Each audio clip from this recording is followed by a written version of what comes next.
नमस्कार दोस्तों आज मैं सरकार से सवाल करता हूं कि ईपीएस 95 पेंशनर्स की जो हक की लड़ाई वो लड़ रहे हैं। आज मैं उन लाखों पेंशनरों की आवाज बनकर खड़ा हूं जो ईपीएस 95 पेंशन के तहत रिटायरमेंट होने के बाद भी अपनी बुनियादी जरूरतों के लिए संघर्ष कर रहे हैं। क्या यह शर्म की बात नहीं है?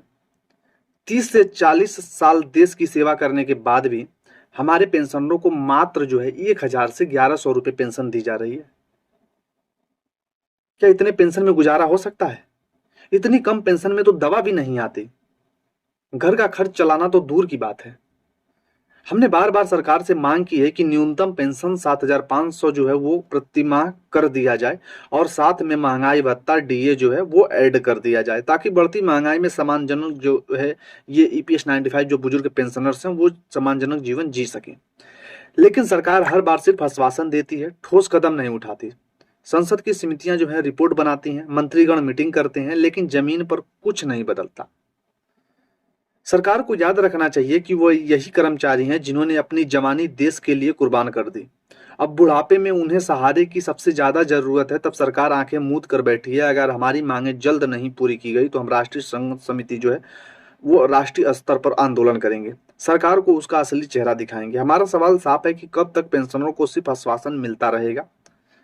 कब तक हमारी मेहनत का मजाक उड़ाता रहेगी ये सरकार? क्या 1,000 रुपये पेंशन में कोई सम्मानजनक जीवन कोई इंसान जी सकता है? क्या बुजुर्गों को सिर्फ 1,000 रुपये ही पाने का हक है? क्या उन्होंने जो वो अपना कीमती समय बलिदान दिया देश के लिए, खून पसीना बहाया, वो चीज मायने नहीं रखता? अब वक्त आ गया है कि सरकार हमारी आवाज को सुने। ईपीएस 95 पेंशन को 7,500 प्रति माह किए जाए, साथ में डीए और अन्य लाभ तुरंत लागू किए जाए। अगर सरकार ने हमारी मांगों को नहीं मांगा तो दोस्तों हम चुप नहीं बैठेंगे। हम ईपीएस 95 पेंशन की लड़ाई हमेशा लड़ते आए हैं और लड़ते रहेंगे। एनएससी संगठन के सपोर्ट से ईपीएस 95 पेंशन यहाँ तक तो पहुंच गया, लेकिन अभी तक भी हम वहीं पे बैठे हुए हैं जब तक हमारा सरकार की तरफ से बहाली का मंजूरी नहीं मिल जाता। ईपीएस 95 पेंशन पर सरकार के रवैये और एनएससी राष्ट्रीय संघर्ष समिति आंदोलन को लेकर भी वीडियो के लिए एक दमादार स्पीच डाली गई है। अगर हम बात करें, हम आज सब यहाँ एक बहुत बड़े सवाल के साथ खड़े हैं। आखिर सरकार हमारे हक और ईपीएस 95 पेंशन क्यों नहीं बढ़ा रही है? देश के करोड़ों पेंशनर्स हैं जिन्हें अपनी पूरी जिंदगी देश की सेवा में लगा दी। आज उन्हें सिर्फ 1,000 से 1,100 रुपये पेंशन दी जा रही है और उसमें वो अपना जीवन यापन कर लें। क्या इतनी कम पेंशन में कोई इंसान अपना घर चला सकता है? क्या कोई दवा करवा सकता है, कोई इलाज करवा सकता है अपनी, अगर 1,000 रुपये की पेंशन उसे दी जाएगी तो? राष्ट्रीय संघर्ष समिति एनएससी लगातार सरकार से मांग कर रही है कि न्यूनतम पेंशन 7,500 कर दिया जाए, प्रति माह डीए और महंगाई भत्ता जोड़ दिया जाए। लेकिन सरकार सिर्फ आश्वासन देती है, कोई ठोस फैसला नहीं लेती। संसद की समिति भी मान चुकी है कि महंगाई कई गुना बढ़ गई है, लेकिन पेंशन वहीं की वहीं है। हम एनएससी के नेतृत्व में एकजुट हैं। हमने श्रम मंत्रालय को आंदोलन का इसके पहले हर बार नोटिस दिया है। अगर सरकार ने हमारी मांगे जल्द नहीं मानी तो देश भर में बड़ा आंदोलन होगा। अब पेंशन चुप नहीं बैठेंगे, हम अपने हक के लिए सड़कों पर उतरेंगे। सरकार से हम सवाल करेंगे। हमारा सरकार से सवाल साफ है कि कब तक बुजुर्गों को सिर्फ 1,000 रुपये पेंशन जीने पर मजबूर किया जाएगा?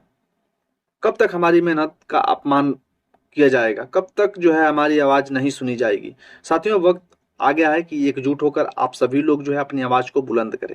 एनएससी संगठन की लड़ाई हर पेंशनर्स की लड़ाई है। जब तक न्यूनतम पेंशन 7,500 रुपये प्रति माह और डीए लागू नहीं होता दोस्तों, तब तक ईपीएस 95 पेंशन के लिए लड़ाई वो जारी रहेगी। राष्ट्रीय संघ समिति लगातार इस विषय को उठा रही है, लगातार अपने प्रयासों को कर रही है।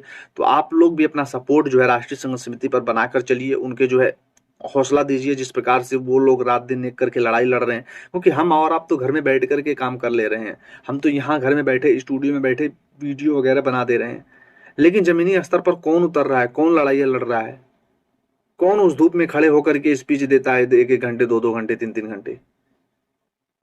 किसको पड़ा है? सभी लोग चाहें तो घर में बैठ सकते हैं, लेकिन सभी लोगों को बुलाया जा रहा है, सभी लोगों को एकजुट करने की कोशिश की जा रही है। तो आप लोग भी अपना उसमें बहुमूल्य योगदान दीजिए, ताकि ईपीएस 95 जब पेंशन बढ़े तो आपको भी गर्व महसूस हो कि हमने वो लड़ाई लड़ी थी और हमने लड़ करके वो ईपीएस 95 पेंशन जो आज हम लोग खुशहाल जीवन जी रहे हैं वो पैसे हमने बढ़वाए थे। तो दोस्तों, आप लोगों को एकजुट होना पड़ेगा, साथ मिलकर लड़ाई लड़नी है। जल्द ही दोस्तों कमांडर शुक्र राउत साहब जब कुछ नया स्पीच डालेंगे तो दोस्तों उसके ऊपर हम जरूर बात करेंगे, क्या कुछ वो कहते हैं, क्या कुछ अपनी राय रखते हैं, जल्द ही उसके बारे में भी चर्चाएं की जाएगी। लेकिन दोस्तों मुझे ये कन्फर्म लगता है कि अगले महीने में कोई न कोई आंदोलन या आमरण अनशन जरूर किया जाएगा, क्योंकि ईपीएस 95 पेंशनर जो है अब तंग आ गए हैं। हर बार उन्हें आश्वासन दिया जाता है, हर बार आश्वासन दिया जाता है, समय पे समय बीतता जा रहा, धीरे धीरे 10 साल का वक्त हमारा जो है निकल गया। 10 साल में हमारे बहुत से हमारे साथी ऐसे थे जो लोग आंदोलन को खड़ा किए थे, आंदोलन को सहयोग किए थे, अब वो इस दुनिया में नहीं है। क्या मुंह दिखाएगी सरकार उनको? क्या हम उनके लिए लड़ाई लड़ रहे थे कि अभी तक जो है उनको हम उनका हक नहीं दिला सके? तो इस प्रकार से दोस्तों आप सभी लोगों को साथ आना है और अपने मिलजुल करके इस लड़ाई को आगे बढ़ाना है।